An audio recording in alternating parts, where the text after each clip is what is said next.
At her birthday celebration, my girlfriend had a few too many drinks, tapped her glass, and declared loudly for all to hear, "Meet my boyfriend.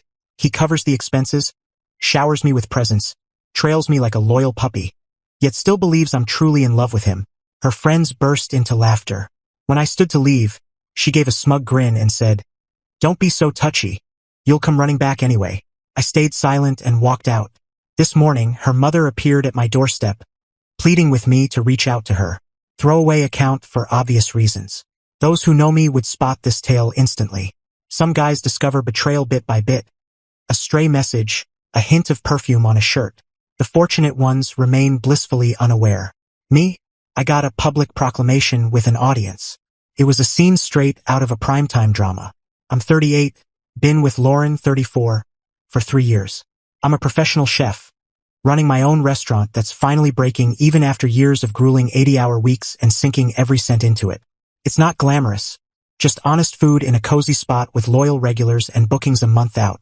I work hard, come home with singed arms and the scent of the kitchen, and sleep like a rock.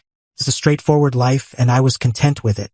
Lauren's an architect at a high-end firm, always polished, nails flawless, the kind of woman who draws eyes wherever she goes. When we met at a friend's wedding, I was stunned she even noticed me. 3 dates later, I was smitten. 3 months in, she had a key to my place. In hindsight, warning signs were screaming, but I was too caught up in what I thought was love to see them. We never officially lived together. She kept her own apartment but spent most nights at my house. She always said she needed her space for late work nights or personal time. I respected that, even though I was footing the bill for both places. Her birthday was last Saturday. I'd spent weeks planning it, reserved a private room at Antonio's, her favorite Italian spot, not mine. I could have hosted at my restaurant, but she always griped about mixing work with fun.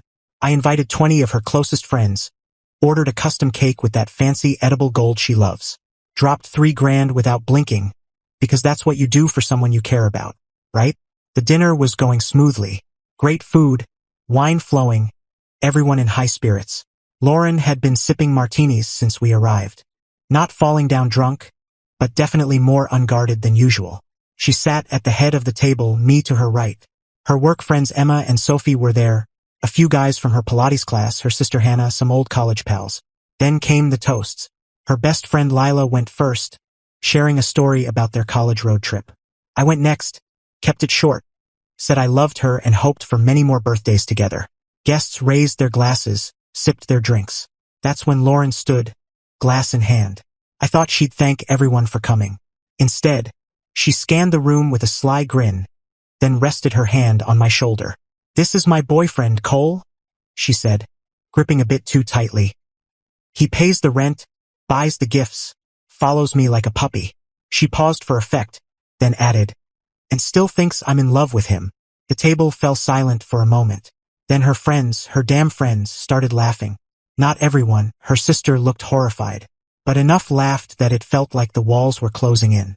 I must have looked stunned because Lauren rolled her eyes. "Relax, it's just a joke," she said, her tone cold.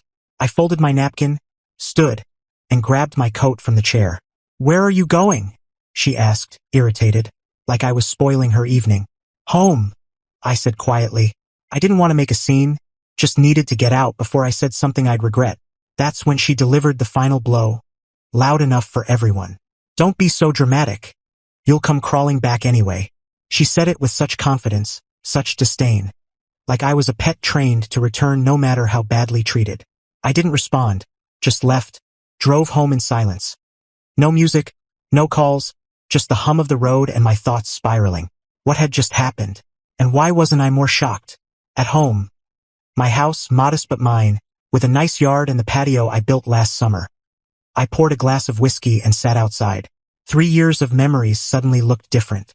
The constant jabs about my calloused hands, the kitchen smell on my clothes, how I wouldn't fit in with her high-class friends, her eye rolls when I talked about my restaurant, her quips about finding someone more refined, the unexplained late nights at work. I'm not stupid. I knew she loved the lifestyle my success funded more than she loved me. But I thought that could grow into something real over time. What a fool I was.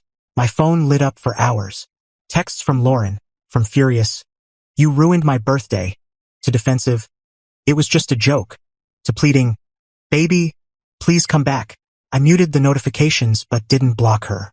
Wanted to keep a record in case things got messy.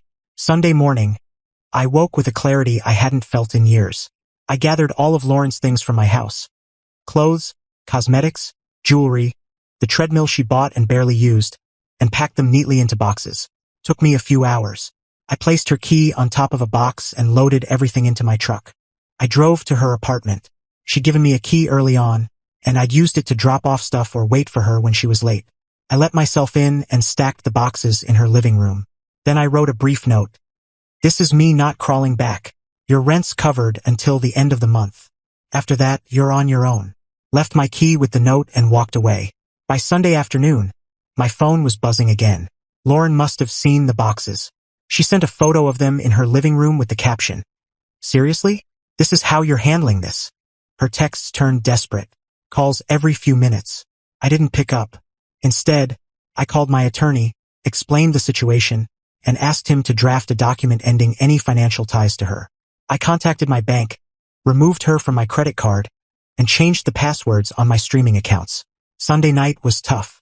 I've built my life on being dependable, the guy who shows up, who follows through. Walking away from a 3-year relationship, even a flawed one, felt like defeat. But every time I doubted myself, I heard her voice.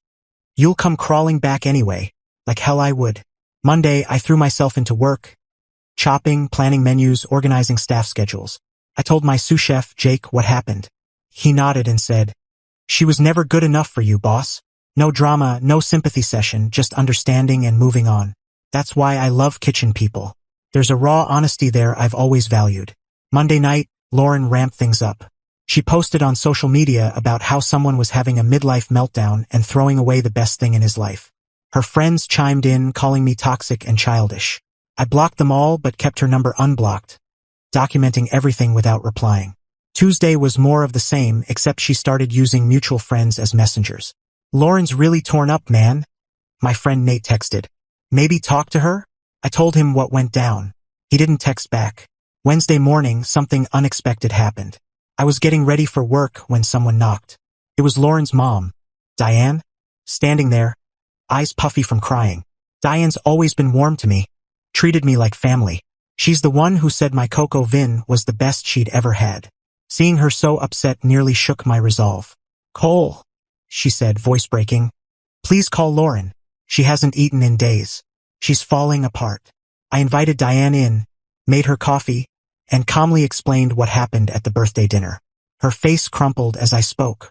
"She told me you left for no reason," she whispered, staring at her mug. "That you'd been acting distant and then just walked out." I wasn't surprised Lauren had twisted the story. She never owned up to anything. "Diane," I said, "I cared about your daughter. Maybe still do if I'm honest. But I can't be with someone who disrespects me like that, who humiliates me in front of her friends and expects me to come running back." Diane nodded slowly. "I understand," she said. "I raised her better than this. I'm so sorry, Cole." She left after a long hug.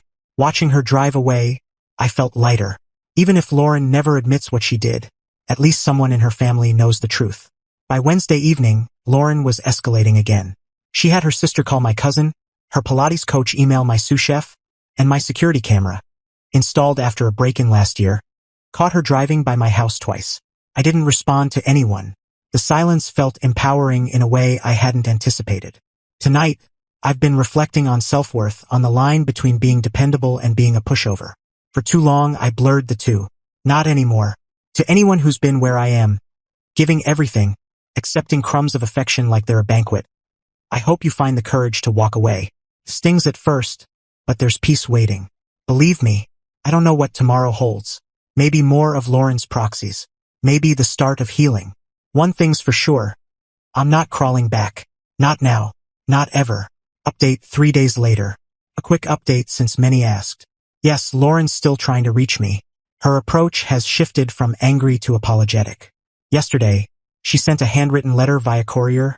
Who even does that? I read it. She claims she started counseling and has unresolved issues from her past.